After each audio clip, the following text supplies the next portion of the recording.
తల్లికి వందనం పథకం డబ్బులు జమ తేదీ మరి మార్చినట్లు తాజా అప్డేట్ అయితే వస్తుందన్నమాట.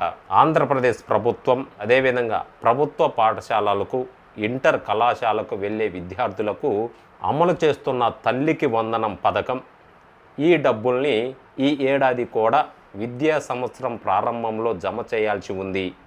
ఈ మేరకు అధికారులు ఏర్పాట్లు చేస్తున్నారు. అయితే అర్హుల వివరాలు క్షేత్రస్థాయిలో పరిశీలించే కార్యక్రమం ఇంకా కొనసాగుతుండటంతో డబ్బులు జమ తేదీ మారింది.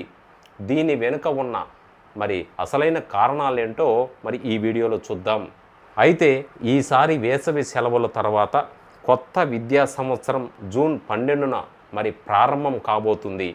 అదే రోజు తల్లికి వందనం నిధుల్ని తల్లుల ఖాతాల్లో జమ చేయాలని ప్రభుత్వం భావించింది.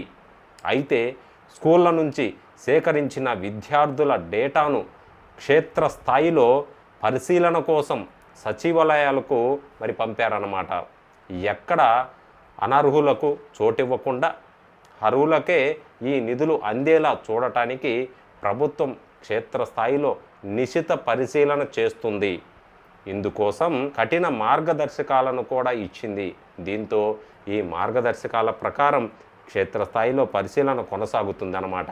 తల్లికి వందనం పథకంలో దాదాపు 60 లక్షలకు మంది పైగా లబ్ధిదారులు ఉండడంతో మరి వీరి డేటా పరిశీలన మరి ఖరారు ప్రక్రియ కాస్త ఆలస్యం అవుతున్నట్లు తెలుస్తుంది. దీంతో ముందుగా అనుకున్న మరి విధంగా ఈ నెల 12వ తారీఖున తల్లికి వందనం నిధులు మరి విడుదల ఉండదని తేలిపోయింది.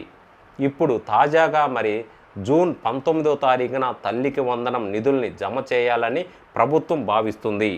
మరి ఇందులో మళ్ళీ తేడా రాకుండా క్షేత్రస్థాయి నుంచి మరి అర్హుల సమాచారం వచ్చి జాబితా సిద్ధం అయ్యాకే అధికారికంగా ప్రకటన చేయాలని భావిస్తున్నట్లు మరి ఆంధ్రప్రదేశ్ ప్రభుత్వం తేల్చి చెప్తుంది. ఈ లెక్కన జూన్ 19న లేదా ఒకరోజు అటు ఇటు ఈ నిధులు విడుదలయ్యే ఛాన్స్ అయితే మరి స్పష్టంగా ఉందన్నమాట.